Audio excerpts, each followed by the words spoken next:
सुबह का लगभग 9-10 बज रहा होगा। मेरठ के परतारपुर के बहादुरपुर गांव में एक छोटी सी नहर है।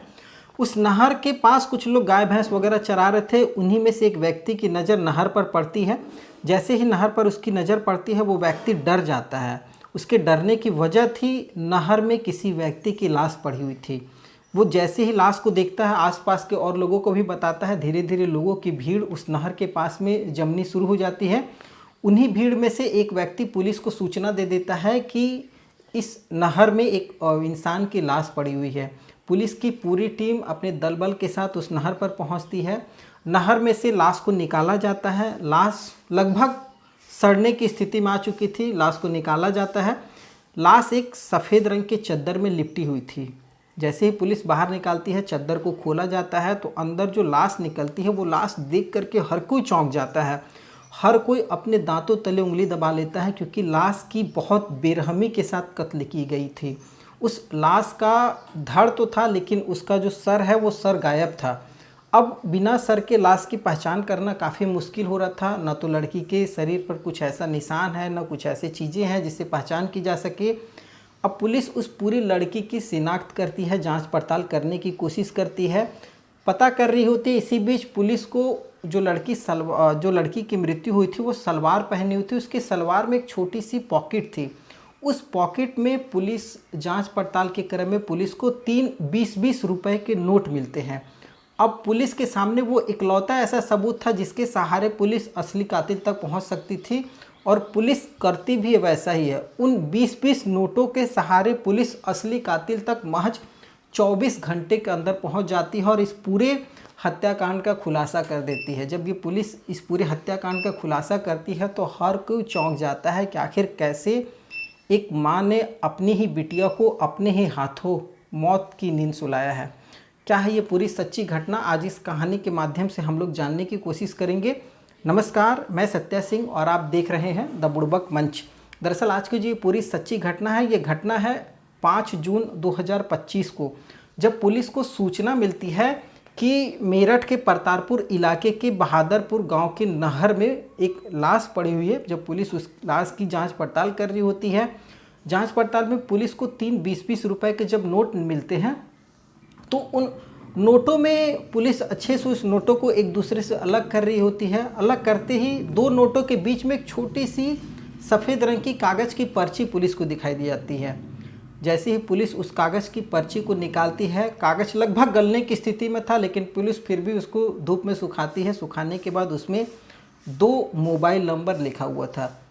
अब पुलिस को एक छोटा सा क्लू मिलता है। पुलिस को लगता है इस नंबर से असली कातिल तक पहुंचा जा सकता है।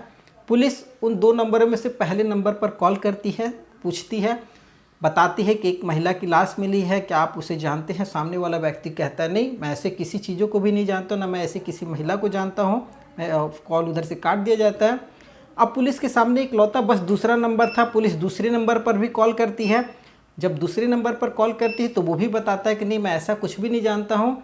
लेकिन फिर पुलिस कहती है कि एक लड़की की लाश है, मैं तुमको इसका फ़ोटो भेज देता हूँ, अगर कुछ अता पता चले तो इसके बारे में बताओ।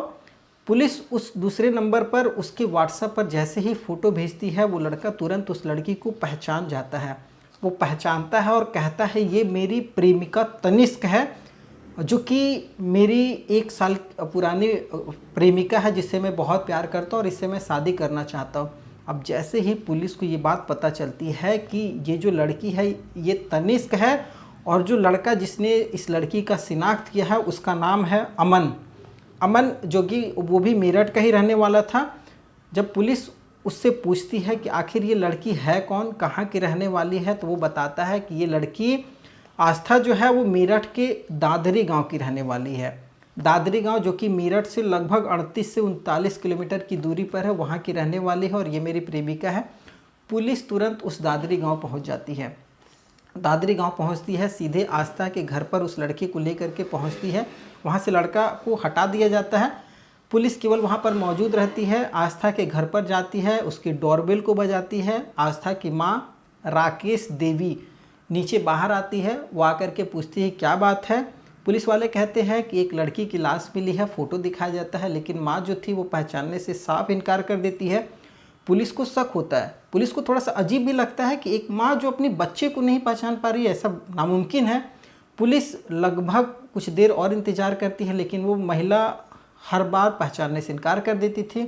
पुलिस को शक हो जाता है और पुलिस के पास सबूत भी थे एक तरफ कि अमन था, सबूत के तौर पर वो साफ कह रहा था कि लड़की आस्था ही है। पुलिस उस राकेश देवी को अपने कब्जे में लेती है। उसे गिरफ्तार करने के बाद उससे 2-3 घंटे लगातार कड़ाई से पूछताछ की जाती है। तो राकेश देवी जो थी वो लास्ट में टूट जाती है और टूटने के बाद वो पुलिस के जुर्म को बर्दाश्त नहीं कर पाती है और वो जो घटनाएं बताती है, जिस तरीके से उसने इस पूरी घटना को अंजाम दिया है, वो सुन करके पुलिस वाले भी हैरान हो जाते हैं। वो लड़का भी अमन हैरान हो जाता है। वो फूट फूट करके रोने लग जाता है कि मेरी प्रेमिका को इन लोगों ने इतनी बेरहमी के साथ कत्ल किया है। वो राकेश देवी कहती है कि दरअसल ये जो पूरी घटना है, ये घटना 4 जून 2025 की है।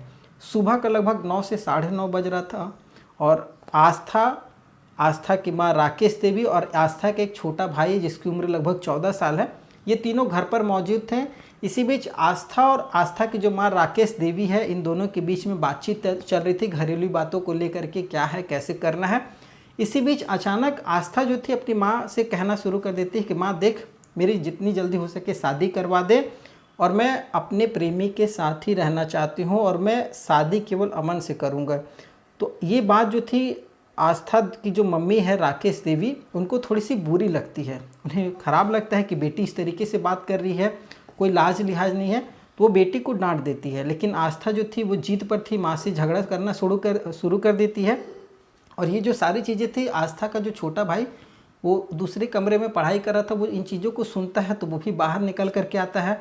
वो बहन को ही समझाने की कोशिश करता है। वो माँ की तरफ से बोलता है कि देखो बहन, ये सब गलत बात है, इस तरीके की चीज़ें नहीं होंगी।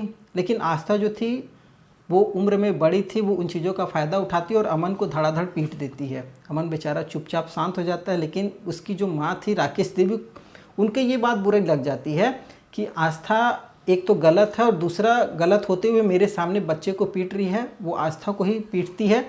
आस्था वहाँ और अब चिड़चिड़ी हो जाती है, वो अपनी माँ से गाली गलौज शुरू कर देती है। दोनों के बीच में काफ़ी झगड़ा होता है। इसी बीच राकेश देवी और उसका जो बेटा है, ये दोनों मिल करके आस्था को पकड़ते हैं। बताया जाता है, राकेश देवी जैसा बताती है कि राकेश जो था वो आस्था के दोनों हाथ को पकड़ता और जो राकेश देवी आस्था के गले को पकड़ती है।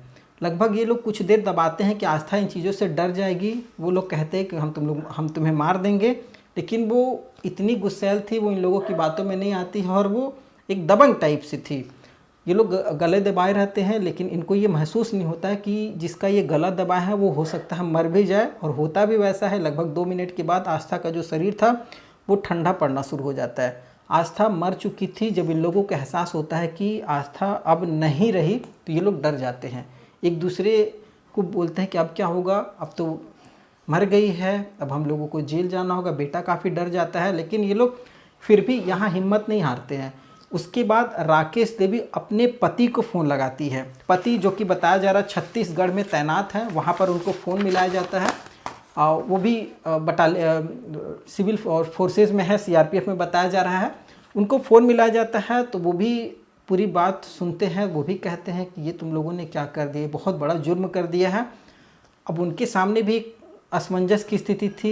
एक तरफ तो बेटी खो चुके थे, वो परिवार को खोना नहीं चाहते थे, तो वो राकेश देवी को कहते हैं अच्छा तुम लोग कुछ देर इंतज़ार करो, मैं देखता हूँ क्या करना है। इसी बीच राकेश देवी अपने 2 भाई को फ़ोन लगा देती है। एक भाई कमल है और एक भाई समर है। इन लोगों को फ़ोन लगा करके पूरी घटना की जानकारी देती है। तो वो लोग भी यही कहते हैं कि अब तो मर ही चुकी है, अब कम से कम तुम लोग को जेल जाने से बचाया जाए। इस बीच में लोग प्लानिंग करते हैं। प्लानिंग शुरू हो जाती है। लगभग 4 घंटे प्लानिंग करने के बाद लगभग जो राकेश देवी के जो भाई कमल और समर है, ये फिर वापस राकेश देवी को फ़ोन करते हैं और कहते हैं कि काम करो, तुम रात होने का इंतज़ार करो, इसलिए कि दिन में लाश को ठिकाने लगाना काफ़ी मुश्किल है और रात में ही लाश ठिकाने लगेगा। ये राकेश देवी और राकेश देवी का जो 14 साल का बेटा है, ये दोनों आस्था की लाश के पास रात 11 बजे तक बैठे रहते हैं, इंतज़ार करते रहते हैं। इसी बीच रात में कमल का बेटा जो राकेश देवी का भाई है कमल, कमल का बेटा आता है मंजीत, जिसका नाम मोनू है, मंजीत उर्फ मोनू, और एक राकेश देवी की मौसी का लड़का आता है गौरव। ये दोनों आता है, आप चद्दर मांगता है राकेश देवी से। सफ़ेद चद्दर में आस्था की लाश को लपेटा जाता है और लपेट करके ये लोग रात 11 बजे वहाँ से लेकर के निकल जाते हैं। अब ये जो लाश थी ये दादरी गांव से लगभग 13 किलोमीटर दूर महरौली के जंगल में लेकर के लाश पहुंचा जाता है। वहाँ पर पहले से ही जो राकेश देवी है उनके दो भाई कमल और समर, ये दोनों वहाँ पर मौजूद रहते हैं। वहाँ पर ये दोनों गड़ासी वगैरह लिए हुए थे कि अब इस लाश को काट करके अलग अलग हिस्सों में फेंका जाएगा, जिससे इस लाश की पहचान करनी मुश्किल होगी और ये मामला धीरे धीरे दब जाएगा। वहाँ पर कमल और समर मिल करके आस्था की गर्दन को उसके धड़ से अलग कर देते हैं। अलग करने के बाद लाश की जो धड़ है उसको एक चद्दर में लपेट करके नहर में फेंक दिया जाता है। वही नहर जहाँ से पुलिस ने इस पूरी लाश को बरामद किया है, बहादुरपुर गाँव की नहर में। उसके बाद जो आस्था का सिर था उस सिर को ले जा कर के ये गंग नहर में फेंक देते हैं, क्योंकि वहाँ का बहाव बहुत तेज़ है और ये लोग सोचे थे कि अगर सिर को वहाँ फेंकेंगे तो सिर मिलना मुश्किल होगा और जिससे लाश की पहचान भी नहीं हो पाएगी। इस वजह से पूरी प्लानिंग करके वहाँ पर फेंक देते हैं। फेंकने के बाद ये लोग निश्चिंत थे, लेकिन अगली सुबह जब ये पूरी लाश निकल करके बाहर आ जाती है और जो पर्ची थी उस पर्ची के माध्यम से लाश की शिनाख्त होती है, तो इन लोगों की गिरफ्तारी होती है और गिरफ्तारी में लगभग 4 से 5 लोग गिरफ्तार होते हैं, जिसमें आस्था की माँ राकेश देवी गिरफ्तार हैं। आस्था यानी आस्था उर्फ तनिष्क, उसका जो छोटा भाई है 14 साल का नाबालिग है, वो गिरफ्तार हुआ है। आस्था के मामा हैं कमल और समर, ये दोनों भी गिरफ्तार हुए हैं। इसके अलावा आस्था का जो ममीरा भाई है वो भी गिरफ्तार हुआ है, मोनू और मंजीत, और आस्था का जो मौसेरा भाई है गौरव, वो भी गिरफ्तार किया गया। गौरव फरार है, अभी फ़िलहाल में पुलिस उसकी दबिश दे रही है उसको गिरफ्तार करने के लिए। आस्था के बारे में जानकारी मिली है कि आस्था लगभग 12वीं की स्टूडेंट थी और जो उसका प्रेमी अमन है ये बीए का स्टूडेंट था। दोनों एक दूसरे को लगभग 1 साल से जान रहे थे। स्नैपचैट के माध्यम से दोनों की दोस्ती हुई थी और 1 साल से लगभग दोनों के बीच में बातचीत चल रही थी। धीरे धीरे एक दूसरे के बहुत करीब आए स्नैपचैट के माध्यम से, और आस्था इस कदर अमन के करीब आई कि वो शादी के सपने सजोना शुरू कर देती है और वो अपने परिवार से जिद पर अड़ जाती है कि अगर मैं शादी करूँगी तो केवल अमन से करूँगी, अमन के सिवा मैं किसी से शादी नहीं करूँगी। और इस शादी वाले जज्बात में यहाँ पर आस्था उर्फ अमन तनिष्क की कत्ल हो जाती है। अब पुलिस जो है इस मामले में अपनी कार्रवाई कर रही है। जो वहाँ के एसएसपी हैं विपिन ताड़ा, उन्होंने इस पूरी घटना की जानकारी दी है। उन्होंने ये भी बताया कि गौरव फिलहाल अभी फ़रार है, लेकिन और जो सभी लोग हैं वो पुलिस कस्टडी में है और इनको पुलिस सबूत इकट्ठा कर रही है। आस्था के जो सर है उसको भी खोजने की कोशिश कर रही है। जैसे ही सर मिलेगी सबूतों को एकत्रित करके पुलिस केस कोर्ट में चार्जशीट फाइल करेगी कोर्ट में। उसके बाद इन लोगों को जो भी कोर्ट के द्वारा सज़ा दी जाएगी वो मिलेगी। पुलिस इस केस में वो गाड़ी भी बरामद की जिससे लाश ले गया था ये लोग, उन हथियार को भी बरामद किया गया जिससे आस्था के कत्ल किया गया है। ये सब सारे सबूत इकट्ठा कर लिए गए हैं। वहीं जब गांव वालों को इस पूरी घटना के बारे में पता लगा तो गांव वाले भी कहते हैं कि आस्था जो थी शुरू से एक दबंग लड़की थी। वो घर वालों को मतलब कुछ समझती नहीं थी। उसकी इतनी हिम्मत बढ़ी हुई थी कि वो अपने प्रेमी अमन को अपने घर पर बुला करके उससे मिलना जुलना, और एक बार तो अमन का जो छोटा 9 साल का भाई है वो देख लिया था तो अपनी माँ को वो बताया भी था, जिस वजह से फिर में घर में झगड़ा वगैरह भी हुआ। आस्था का मोबाइल भी छीन लिया गया था, लेकिन आस्था मानने को तैयार नहीं थी और इसी बीच ये पूरी घटना घट जाती है। वहीं गांव वाले ये भी कहते हैं कि दोनों जब गुर्जर ही थे तो दोनों की शादी कर देनी चाहिए थी, एक ही बिरादरी के थे, कोई दिक्कत भी नहीं था। अब हत्या हो गई है तो हत्या के पीछे लगभग 3 से 4 परिवार पूरी तरीके से बर्बाद हो चुके हैं। खैर ये पूरी आस्था की मर्डर मिस्ट्री थी जो पुलिस ने सॉल्व करके रख दी है। इस कहानी को सुनाने के उद्देश्य से किसी की भावनाओं को ठेस पहुंचाना बिल्कुल भी नहीं है, बस आपको जागरूक करना है। ये कहानियाँ और जो घटनाएं होते हैं ये जागरूकता बस आपको सुनाए जाते हैं। आगे कैसी लगी आपको ये पूरी घटना आप हमें कमेंट के माध्यम से बता सकते हैं। कहानी पसंद आई होगी तो चैनल को सब्सक्राइब जरूर कर लीजिएगा। आपका एक छोटा सा सब्सक्राइब काफ़ी मोटिवेट करता है हमें और भी नई नई कहानियाँ और पड़ताल करने को लेकर के। आगे फिर नई कहानी के साथ नई वीडियो में मिलूँगा, तब तक के लिए जय हिंद, वंदे मातरम।